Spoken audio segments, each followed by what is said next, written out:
Civil Service Exam, Math Reviewer, number 85 and 86. So, i-post nyo muna ang video, try nyo sagutan bago panoodin ang aking solution. Okay, let's start. Number 85. A number is increased by 20% and then decreased by 20%. What is the net effect? Common mistake dito dahil parehas 20%, 20% increase tapos dinecrease sa 20%. Common mistake ang iisipin ay letter A, 0. Pero mali po yon dahil magkaiba na sila ng base. Okay, so isa-isahin natin para mapatunayan natin na mali yung 0. So maglelet muna ako dito ng number. Yung number 100 ang pipiliin natin para madaling computing yung 20% niya. Okay? So let natin yung number 100. A number is increased by 20%. So i-increase natin itong 100, magiging siyang 100 plus 20%. Di ba ang 20% ng 100? 20 lang yon. Kaya 100 lagi ang pinipili sa ganitong mga type ng question. So therefore, magkakaroon tayo ng 100 plus 20% of 100, that is 20. So magiging na siyang 120 after the first change natin, increase by 20%. Then sumunod, yung pangalawa naman, i-decrease natin. Pero ang i-decrease natin by 20%, hindi na tong 100. Ito ng 120. Okay? Decrease natin yung 120. So we have 120.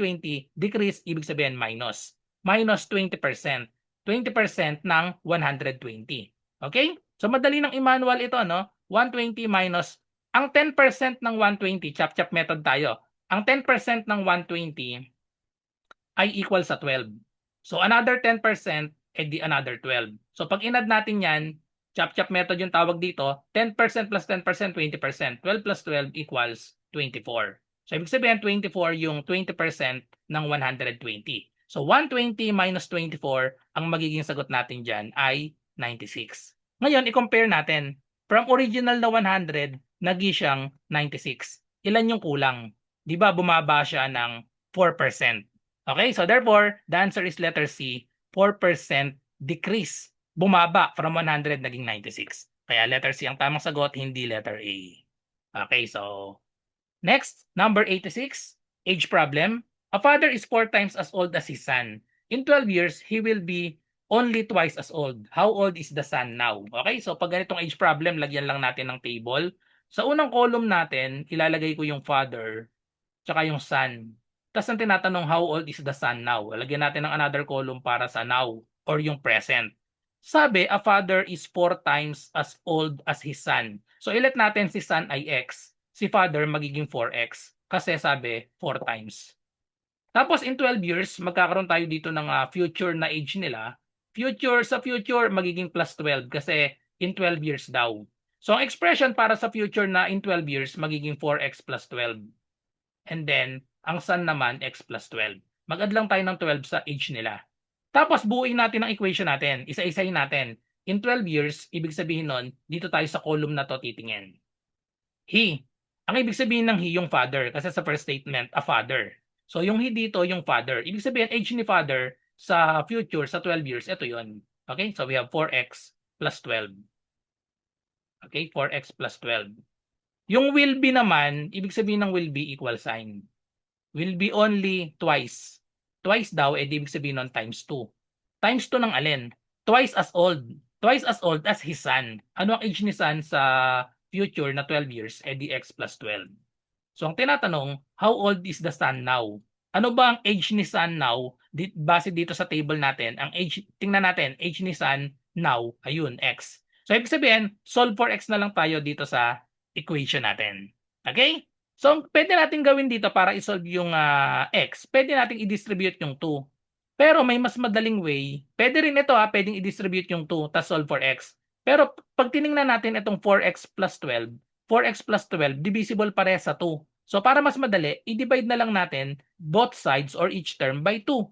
Para wala na tayong i-distribute, cancel na ito. And then we have 4x divided by 2, that is 2x, plus 12 divided by 2 is 6, equals na lang siya sa x plus 12. Okay? So wala na tayong dinistribute kasi kinancel na natin. Inuna natin yung division.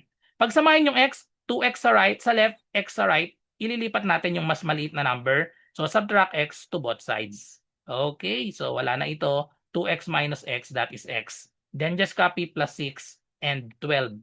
So last step, kailangan x ang matira, tanggalin natin si positive 6, subtract tayo ng 6 to both sides. Okay, so cancel na to, 0. Therefore, ang value ng x ay 12 minus 6. The answer is 6, letter A. Okay, i-checking natin. Para lang malinaw, i-checking natin, ang x ay 6, ang age ni son now ay 6. Si father magiging 4 times 6, magiging 24. Kunin natin yung future nila. Future age nila plus 12. 24 plus 12, that is equal to 36. And then 6 plus 12, that is equal to 18. Okay, nasatisfy. Sabi in 12 years daw, yung father daw twice as old. Di ba pag minultiply natin sa 2 itong 18, 18 times 2 equals 36. Okay, so nasatisfy yung condition, ibig sabihin tama yung sagot natin na ang age ni son now ay 6. Sa mga naghahanap po ng murang civil service exam review, ito po yung offer ko sa inyo. 99 pesos lang po, all in na po ito. Meron tayong 500 slots na available. Ito po yung mga inclusion niya. 10 days math and logic tutorial via Zoom. Online po ito ha. So ang schedule na itong 10 days, ito po. Ayan, math and logic. 7 to 9 p.m. po lahat ito, MWF po ito. So July 6, integers, PEMDAS, GCF, and LCM. July 8, fractions and decimals. July 10, law of exponents and radicals and unit conversion. July 13, number series and number analogy. July 15, basic algebra. July 17, percentage, ratio, and proportion. July 20, word problems. July 22, data interpretation. July 24, logical reasoning. And July 27, abstract reasoning. So, madadaanan po natin lahat ng mga math and logic. Meron din tayong Google Forms reviewer sa ibang subjects kagaya ng verbal ability, analytical ability, general info. Marami rin tayong mga 150 item na mock test.